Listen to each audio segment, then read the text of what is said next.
video game? Is it the amount of violence that you are subjected to during the course of play? Most parents don't preview what their children play. Once a game is purchased, the parents let the children just go on and play it to their heart's content, regardless of what the children might find during the course of play. Today I'm going to teach you how to better understand what games are appropriate for children of different ages. By paying close attention to the ratings on both the front and the back of video game boxes, you can more likely come up with an idea of what your child should be playing. Now, they've broken it down so it's very easy to understand what types of content you will find in the game. And this brings me to a very crucial point. The ESRB, or the Electronic Software Ratings Board, was created to inform consumers about what types of content they and their children will find while playing video games. Now, titles rated T for teen are often made for people ages 13 and up, but it can also include 12-year-olds as well.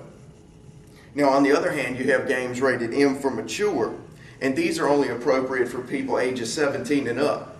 And if you go to a store now to buy a game, if you look under 40 years old, they will ID you. Now, one must also understand that when you play games online, these interactions cannot be rated by the ESRB because of the fact that these are interpersonal communication. So you want to make sure that whoever your children are playing with online, that they say appropriate things, that they're not swearing, they're not just being negative or derogatory all the time. You want to have a good, close-knit relationship when you're playing online. You want to have people that have your same ideals and beliefs.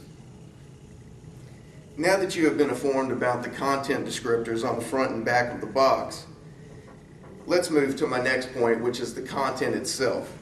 Now, a lot of games expose children to violence, blood, profanity, and substance abuse or the use of drugs during the course of the game.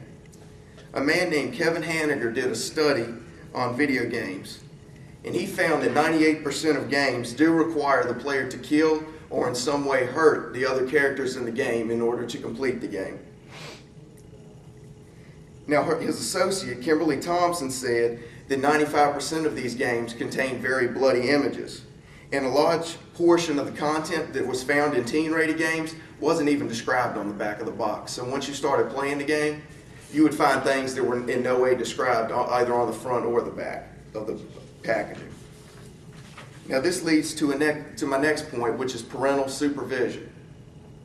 Parents have become concerned about prolonged play on children and the negative effects that it has toward their children. Petra Skoyan says that parents are concerned with program content during the course of play.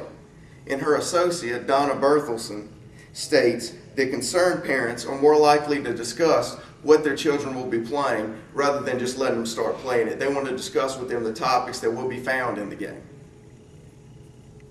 My final point shows a correlation between interactive violence and how it increases aggressive behavior in adolescents. Craig Anderson's study showed that violent games increase aggressive thoughts and behaviors. And his associate, Karen Deal, stated that males are more affected by violence in video games than females are. Now that you have heard about the effects of games on our youth, I want to conclude by saying that there are many different factors that contribute to the negative effects of games. Once again, these include violent and bloody content, the use of strong language, and drug use. Although the ESRB was created to rate the content in games, it can be said that parents are also responsible for what their children play. So I will leave you wondering, what do you think?